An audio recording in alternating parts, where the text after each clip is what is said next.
Welcome to Binge Watchers, where we talk about the stories and characters we love and the shows they live in. My name is Ron, and let's talk about Season 1 of the new Netflix original, Love. Love is a story about loneliness, dating, trying to maintain relationships, and people who are incredible broken messes trying to deal with their issues. Love is supposed to be a romantic comedy that's this down-to-earth look at relationships about actual people, broken people, people with issues. The show actually takes the issues thing to the extreme. These are not average people trying to deal with dating or finding someone. For me, there wasn't a single moment in this show where the two main characters did something and I was like, yeah, that's what I would do. So Love features two incredibly unlikable main characters, which I thought was fine, because you do feel that this is who these people are. They're not supposed to fit into some romantic comedy template. These are characters that will make different people feel different things. Some of you may find some aspects of them relatable, and some of you may think they're just two self-centered, childish assholes who are constantly blaming other people for their own problems,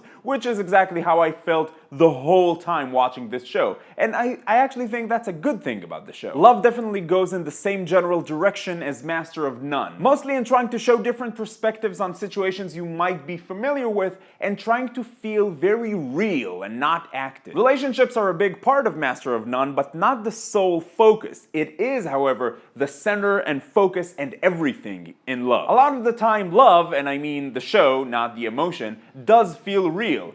Not to say that love as a feeling is not real, it is very real, but I'm just talking about the show. But for me, the show did take it a bit too far at times. I mean, like, the staple of real conversations is never having anyone finish a sentence ever, so you get complete episodes of this. So, yeah, I mean, if you wanna, I'm not sure, like, for me, it's not this type of, do you? No, it's completely fine. I don't even, it's totally, yeah. I had this thing tonight and I'm not really sure that it's kind of, you know, I mean, I met this girl and, well, it's kind of like this, it's this thing where, you know, where I'm not completely... Oh, no, it's really, it's me. And if that bit just felt like it went on for a little bit too long and you almost wanted to click away from this video, then you'll probably get that feeling at least once every episode. Honestly, I don't think I was the target audience for this show, and while I did think the performances were great and there are definitely some funny moments,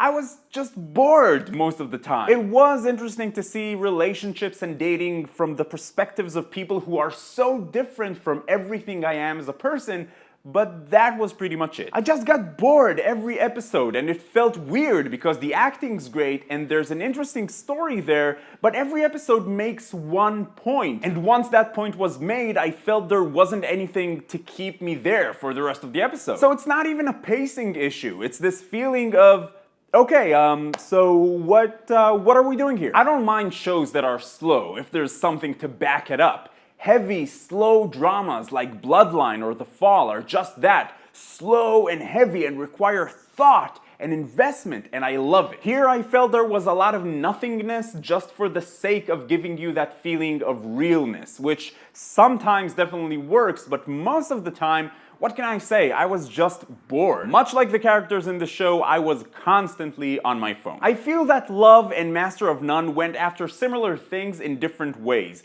I absolutely loved Master of None. I didn't find Aziz Ansari's character there relatable either. I don't feel that's something I need in order to enjoy a show, but the way Master of None approached things got me thinking and kept me engaged more than this show. With Love, I feel that the point was made after a few episodes and then the show just keeps making the same points for a few more episodes. As far as the comedy part goes, there are some funny moments. I didn't think it was meant to be a very funny show. Again, I have to compare it to Master of None, which also made me giggle here and there, but wasn't this laugh out loud comedy. I didn't really like that Love basically uses a lot of the situations that you've seen a million times before, like the guy is sort of into these two girls and they both end up showing up at the same party and there's some awkwardness. I do think a big part of the show is tackling these pillars of the romantic comedy that are somewhat based in reality from a point of view that feels more real. Like,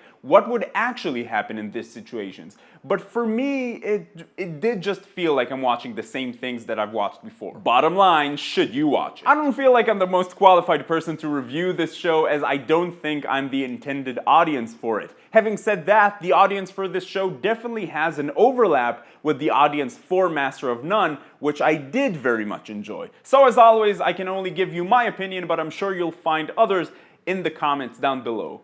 I didn't enjoy this show. It was too slow, it was repetitive, it attempts to capture how awkward real life is, but it just results in a show that's too awkward to watch. So for me, it didn't really work. I do think the performances are great and the show is very well produced. It's very different from anything else I've seen from Judd Apatow. I did enjoy his other more thoughtful comedies like This Is 40 and Funny People. I would probably have liked this show better if it had the same realness to comedy ratio that those movies had. But it kind of takes the same approach in a different direction, and it didn't really work for me. But a lot of people do seem to like it. It got a certified fresh 87% on Rotten Tomatoes, so, you know. Now for the interesting part. What did you think about Love? And regardless of what you thought about it as a show, did you relate to any of it? Let me know in the comments down below and let's get the discussion going. Remember, you can go to bingewatchers.space/vote and vote on what gets reviewed next on this channel. If you like this video, please give it a thumbs up. It really helps out a lot. And if you're finding Binge Watchers for the first time, I'd like to invite you to join the Binge Watchers community. Come talk about TV with us. It's a lot of fun. Subscribe to the channel.